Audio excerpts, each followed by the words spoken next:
big series on the road, Kentucky Wildcats.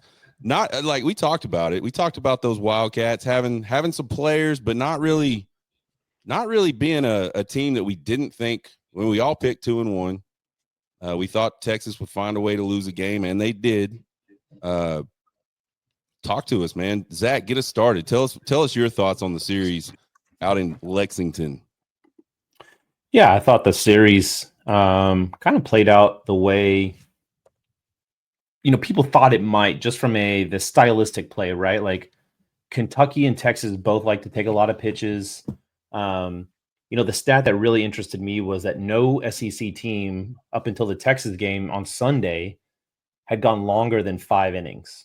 No starting pitcher. I mean, which is crazy if you think about it. That means you're getting into a bullpen, in the first, half of the game, and that says something about the way you play, the way you grind it out. And then, from a Texas standpoint, we know that they like to take a lot of pitches. We know that they like to get those timely hits.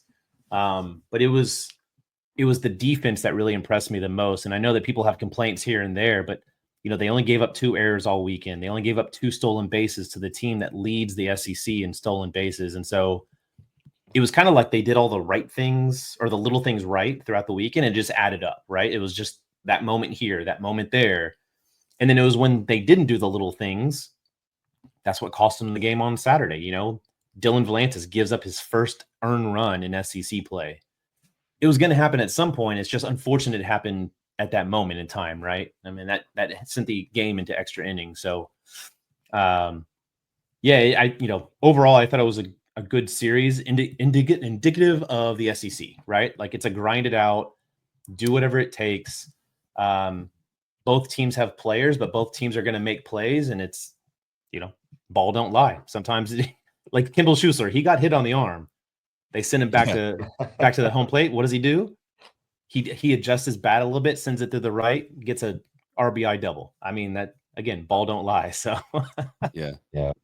It was a weird series overall. I agree with a lot of what Zach said, but man, it just really was grinded out, and I think it's everything that I expected it to be. I thought it was going to be ugly, difficult. The weather was definitely a factor as well, especially on Friday. Hearing from some of the fans that traveled there, said it was really, really cold at the game on Friday. But into the weekend, the Horns did what they needed to do. It wasn't pretty all the time, right?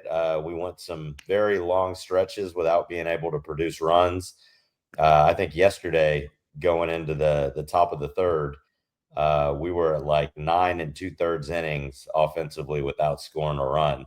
Yeah. So, there was some stagnant periods there, but at the end of the day on Sunday, you're leaving town with another series win, and that's really all that matters. I think my biggest takeaway from the weekend was the surprising names that you saw pitching wise, right? Guys that we haven't seen much on the weekend step up and have some really good performances, right? Kind of gives you a lot of hope for some of those guys moving into the back half of SEC play.